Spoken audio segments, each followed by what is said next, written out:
बिस्मिल्लाहिर्रहमानिर्रहीम। अस्सलाम वालेकुम डियर स्टूडेंट्स, आज के सेशन में मैं आपके साथ 71 टू 90 तक के जो हमारे अल्फ़ाबेटिकली एक सीरियल चल रही है, वो 20 फ्रेजेस जो है वो मैं डिस्कस करूँगा। डियर स्टूडेंट्स, मैंने आपको जैसे बारहा बताया है कि इस तरह की डिक्शन और इस तरह की वोकेबलरी और इस तरह के जो एक्सप्रेशंस हैं इंपॉर्टेंट और फ्रेजेस हैं, वो आप ऐसे राइटिंग में कसरत के साथ इस्तेमाल किया करें। अपनी तहरीर को ज़्यादा इफ़ेक्टिव बनाने के लिए ज़्यादा एक फ्लावरी एक लैंग्वेज जैसे बन जाती है। और ख़ास तौर पे जो CSS PMS के स्टूडेंट्स और बिलखसूस और वो जो ऐसे राइटिंग करने वाले जो स्टूडेंट्स हैं, उनको चाहिए कि वो ये इस तरह की वोकेबलरी जो है वो अपनी लैंग्वेज में वो इसको ज़रूर यूज़ किया करें। तो इनका आपको मफ़हूम आना चाहिए, इनका आपको मतलब मालूम होना चाहिए, और इनके मैंने सेंटेंसेस भी बनाए हैं आपके लिए, और ताकि आपको इनकी जो एक्सप्लेनेशन जो है वो बेहतर तौर पे समझ में आ सके। कबल इसके डियर स्टूडेंट्स के मैं 71 टू 90 तक के जो इंपॉर्टेंट फ्रेजेस और एक्सप्रेशंस हैं आपके साथ डिस्कस करूं। मैं चाहूँगा कि आपको मोबाइल को रोटेशन के ऑप्शन पे लगाइए, ताकि इसकी जो विजिबिलिटी और जो है वो ज़्यादा आपको क्लियर हो सके। तो डियर स्टूडेंट्स, आइए आगाज़ करते हैं। बिकॉज ऑफ का मतलब होता है की वजह से। ये वेरी कॉमन हम यूज़ करते हैं फ्रेज़ बिकॉज ऑफ, क्योंकि बिकॉज का माना क्योंकि होता है, लेकिन बिकॉज के साथ जब हम ऑफ लगाएंगे तो इसका माना बनता है की वजह से। तो ये कसरत के साथ इस्तेमाल होने वाला फ्रेज़ है। तो इसका सेंटेंस मैंने बनाया है इसकी वजाहत के लिए। The patient can not stand, मरीज़ खड़ा नहीं हो सकता, बिकॉज ऑफ फिज़िकल वीकनेस, जिस्मानी कमज़ोरी की वजह से। यानी मरीज़ जिस्मानी कमज़ोरी की वजह से खड़ा नहीं हो सकता। 72 है बिसाइड्स। बिसाइड्स का माना होता है कि अलावा। ये एक्सप्रेशन भी हम इस्तेमाल करते हैं। बिसाइड्स इंग्लिश, इंग्लिश के अलावा I can speak Urdu and Punjabi, मैं अंग्रेज़ी और पंजाबी भी बोल सकता हूँ। सो बिसाइड्स जो है ये हम इस्तेमाल करते हैं। एडिशनली कोई चीज़ आपने बतानी हो, कोई एक से ज़्यादा कोई अशिया बयान करनी हो, तो उस वक्त हम बिसाइड्स का इस्तेमाल करते हैं। सो बिसाइड्स इंग्लिश, इंग्लिश के अलावा I can speak Urdu and Punjabi, मैं उर्दू और पंजाबी बोल सकता हूँ। 73 पे देखेंगे बियॉन्ड क्वेश्चन। बियॉन्ड क्वेश्चन होता है शक से बालातर, यानी एक ऐसी चीज़ जिसके ऊपर शक न किया जा सके, जो शक से बालातर हो, बग़ैर किसी शक व शुबा के। तो ये एक्सप्रेशन भी हम इस्तेमाल करते हैं, और आमतौर पे इसको इट के साथ आगाज़ करते हैं। इट इज़ बियॉन्ड क्वेश्चन, यानी ये बात शक से बालातर है, that Pakistan is a nuclear power, के पाकिस्तान एक एटमी क़ुव्वत है। 74 देखेंगे बियॉन्ड एनी डाउट। ये भी तकरीबन 73 और 74 का मफहूम तकरीबन सेम ही बनता है। बियॉन्ड एनी डाउट होगा बिलाशुबा, बगैर किसी शक व शुबा के। It is beyond any doubt, ये बात बगैर किसी शक व शुबा के है, that Pakistan is a nuclear power. तो तकरीबन 73 और 74 का मफहूम जो है वो एक सा ही बनता है। ऊपर वाला यानी 73 बियॉन्ड यानी क्वेश्चन था, 74 जो है बियॉन्ड एनी डाउट है। इसके बाद ये स्टूडेंट्स बियॉन्ड वंस रीच, यानी किसी की पहुँच से बाहर होना। बियॉन्ड का माना वैसे परे होता है, ये एक प्रपोजिशन है। तो बियॉन्ड वंस रीच यानी किसी की पहुँच से बाहर। तो इसका सेंटेंस देखिए, I cannot buy this expensive mobile, मैं ये महंगा मोबाइल नहीं ख़रीद सकता। It is beyond my reach, ये मेरी पहुँच से बाहर है। तो किसी की पहुँच से जो चीज़ बाहर होती है उसको हम बियॉन्ड वंस रीच कहते हैं। यानी I cannot buy this expensive mobile, मैं ये महंगा मोबाइल नहीं ख़रीद सकता। It is beyond my reach, ये मेरी रीच से, मेरी पहुँच से, परचेजिंग पावर जिसे हम कहते हैं उससे बाहर है। 76 पे देखेंगे bring bad name to. Bring bad name to होता है बेटे किसी के लिए बदनामी का बायस बनना, किसी के नाम के साथ बट्टा लगा देना, और बुरा नाम आपके लिए लेके आना। तो ब्रिंग बैड नेम टू, बदनाम करना। योर इवल डीड्स, आपके बदअमालियाँ या आपके बुरे अमाल, will bring bad name to your family, वो आपको फैमिली को बदनाम कर देंगे, आपकी फैमिली के अच्छे नाम को बट्टा लगा देंगे। तो ये ब्रिंग बैड नेम टू होता है बदनाम करना, यानी किसी का कोई एक्शन जो है वो बदनामी का बायस बने या रेपुटेशन ख़राब करने का बायस बने, तो उसके लिए ब्रिंग बैड नेम टू का फ्रेज़ इस्तेमाल करते हैं। 77 पे देखें bring credit to. Bring credit to बहुत इंपॉर्टेंट है। अक्सर यूज़ होता है नाम रोशन करना, क्रेडिट देना किसी को, और इसका सेंटेंस भी मैंने मिलता जुलता ही बनाया है। Your good deeds will bring credit to your family. आपके अच्छे अमाल आपकी फैमिली का नाम रोशन करेंगे, उसको क्रेडिट दिलाएंगे। 78 है बस्ट आउट विद लाफ्टर, यानी कैका लगाना। बस्ट आउट वैसे होता है फूट पड़ना, बर्स्ट आउट यानी फूट पड़ना इसका ओरिजिनल मतलब होता है, लेकिन यहाँ पे उर्दू में बर्स्ट आउट विद लाफ्टर का जो फ्रेज़ है इसका मफहूम बनेगा कैका लगाना, यानी जब आप ऊंची आवाज़ से हंसते हैं और अचानक हंस पड़ते हैं तो इसको कैका लगाना कहते हैं। तो उसके लिए जो प्रॉपर फ्रेज़ इस्तेमाल होता है बर्स्ट आउट विद लाफ्टर। इसका सेंटेंस देखिए, दे बर्स्ट आउट विद लाफ्टर, उन्होंने कैका लगाया ऑन हियरिंग माई जोक, मेरा लतीफ़े सुनकर या मेरी मज़ाहिका खेस बातें जो हैं वो सुनकर। तो इसका सेंटेंस दोबारा देखिए, the burst out with laughter, वो उन्होंने कहका लगाया ऑन हियरिंग माई जोक्स, मेरे लतीफ़े सुनकर। 79 है बर्स्ट आउट विद एंगर, यानी आप अचानक गुस्से के साथ शदीद गुस्से में आ जाएं, फ्लेयर अप हो जाएं, तैश में आ जाएं और आप गुस्से से फट पड़े, तो उसके लिए जो लफ्ज़ यूज़ किया जाता है बर्स्ट आउट विद एंगर है। तो इसका सेंटेंस देखिए, my father burst out with anger, मेरे वालिद साहब गुस्से से फट पड़े on hearing about my failure, मेरी नाकामी के बारे में सुनकर। नेक्स्ट बड़े फ्रेज़ है 80 पे हम देखें, कास्ट ग्रीडी आई, यानी किसी पर लालच भरी निगाह डालना, लालच भरी नज़र से किसी को देखना। तो कास्ट का माना डालना होता है, तो वैसे कास्ट एंड आई होगा किसी पर नज़र डालना, लेकिन इसको मज़ीद एक एडजेक्टिव का इजाफा करके बनाया गया है, कास्ट ग्रीडी आई ऑन, यानी किसी पर लालच भरी निगाह डालना।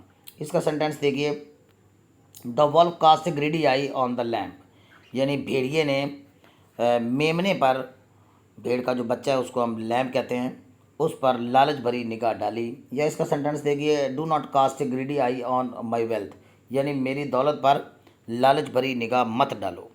Do not cast greedy eye on my wealth.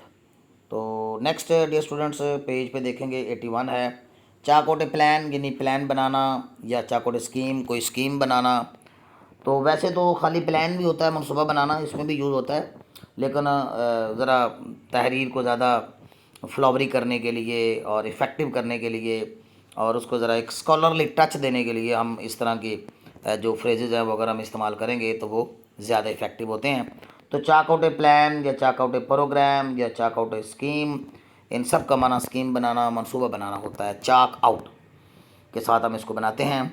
तो इसका सेंटेंस देखिए 81 का, ही चाक्ड आउट ए प्लान, उसने एक प्लान बनाया, या ही चाक्ड आउट ए स्कीम, उसने एक स्कीम बनाई टू डिसीव मी, मुझे धोखा देने की गरज से, मुझे धोखा देने के लिए। 82 पे देखें, चूँकि ये अल्फ़ाबेटिकली डियर स्टूडेंट्स हम चला रहे थे, तो ऊपर जो है वो बी से शुरू होने वाले फ्रेजेस थे, और यहाँ पे हम अब सी अल्फ़ाबेटिकली जो है वो सी से शुरू होने वाले जो उनको मैं एक्सप्लेन करता हूँ। तो 82 पे देखें, क्लियर बियॉन्ड एनी डाउट, यानी शक से बालातर, यानी किसी भी शक व शुबा में जो बात ना रहे उसको हम कहते हैं कि it is clear beyond any doubt, यानी ये बात किसी शक व शुबा से बालातर है that India is against Pakistan, के भारत पाकिस्तान के ख़िलाफ़ है। नेक्स्ट देखेंगे 83, कम टू नो, मालूम होना, किसी को इल्म होना, जानना, या हम अक्सर इस्तेमाल करते हैं इस तरह का phrase come to know, came to know. तो I came to know through news, मुझे ख़बरों के ज़रिए मालूम हुआ है that Firdaus Begum the film actress, के फिरदौस बेगम जो फिल्मी अदाकारा थी, पास्ट वे लास्ट नाइट, कल रात वफात पा गई। तो कम टू नो का मतलब होता है इल्म होना, मालूम होना। 84 देखेंगे, कम इनटू कांटेक्ट विद, किसी से रब्ता होना, किसी से रब्ता क्रिएट करना या रब्ते में हो जाना या रब्ते में होना। कम इनटू कांटेक्ट विद, ये विद हम इसलिए लगाते हैं ताकि हम जिसके साथ हमारा रब्ता हो हम बता सकें। तो कम इनटू कांटेक्ट विद होगा से रब्ता होना, इसमें से का मफहूम जो है वो विद से हम देंगे। I came into contact with her, मेरा उससे रब्ता हो गया थ्रू फेसबुक के ज़रिए, मेरा उसका रब्ता फेसबुक के ज़रिए होगा। तो कम इनटू कांटेक्ट विद बड़े से रब्ता होना। 85 देखेंगे, कम इनटू इनहेरिटेंस, विरासत में मिलना, कम इनटू इनहेरिटेंस, विरासत में मिलना, तरका में मिलना, किसी को जायदाद जो है जब तकसीम होती है तो उसको हम विरासत कहते हैं, इनहेरिटेंस कहते हैं। तो विरासत, जायदाद, प्रॉपर्टी, तो उसको जब हम विरासत में मिलती है तो हम उसको कम इनटू इनहेरिटेंस कहेंगे। A large property came into my inheritance, यानी एक बहुत बड़ी जायदाद मुझे मेरी विरासत में आई या मुझे विरासत में मिली। 86 पे देखेंगे, come to an end, very very important है, बहुत फ्रीक्वेंटली यूज़ होता है। जब कोई पार्टी, जब कोई फंक्शन वगैरह ख़त्म होता है तो अक्सर बच्चे जो है वो फिनिश लफ्ज़ इस्तेमाल करते हैं। तो फिनिश का माना बेसिकली ख़त्म करना होता है, ख़त्म करना नहीं है, ख़त्म होना नहीं होता। तो इसके लिए जो प्रॉपर फ्रेज़ है वो डियर स्टूडेंट्स आप ये यूज़ किया करें अपनी ऐसे राइटिंग में या अपनी तहरीर में। आवर रिलेशंस, हमारे ताल्लुकात केम टू एन एंड, ख़त्म हो गए after our dispute over property, यानी जायदाद पर हमारी झगड़े के बाद या तनाज़े के बाद हमारे रिलेशंस जो हैं वो क्या हो गए, ख़त्म हो गए। सेंटेंस को ज़रा 86 को ज़रा दोबारा देखिए। Our relations came to an end, हमारे ताल्लुकात ख़त्म हो गए। आफ्टर आवर डिस्प्यूट, हमारे झगड़े के बाद या हमारे तनाज़े के बाद, ओवर प्रॉपर्टी, जायदाद पर। 87 dear students, come to conclusion, इख्तिताम पजीर होना। कंक्लूड का माना ख़त्म करना होता है, लेकिन अगर हम इख्तिताम पजीर होना कहें तो उसके लिए प्रॉपर एक फ्रेज़ है जो कि मैं आपको बता रहा हूँ, उसके लिए हम यूज़ करते हैं कम टू कंक्लूजन। इसका सेंटेंस देखें, आपको ज़रा उसकी बेहतर एक्सप्लेनेशन हो जाएगी। आफ्टर डिस्कशन के बाद, आई केम टू कंक्लूजन, मैंने नतीजा निकाला। कम टू कंक्लूजन का असल मतलब इनफैक्ट दियर स्टूडेंट्स होगा नतीजा निकालना, इसका मतलब होता है।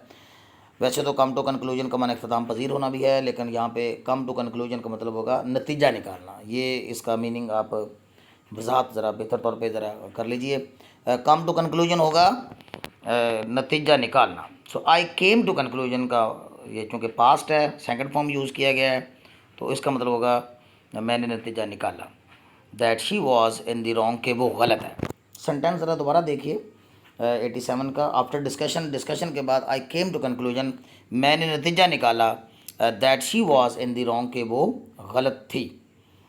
88 है, कमिट सिन, गुनाह करना। ये कमिट का वर्ड जो है ये कसरत के साथ डियर स्टूडेंट्स इस्तेमाल होता है। जैसे 88 में देखें कमिट सिन, गुनाह करना। 89 में देखें कमिट क्राइम, जुर्म करना। 90 में देखें कमिट मिस्टेक, गलती करना। और जिस तरह कमिट रॉबरी, चोरी करना। और कमिट मर्डर, कत्ल करना। इस तरह कमिट सुसाइड, खुदकशी करना।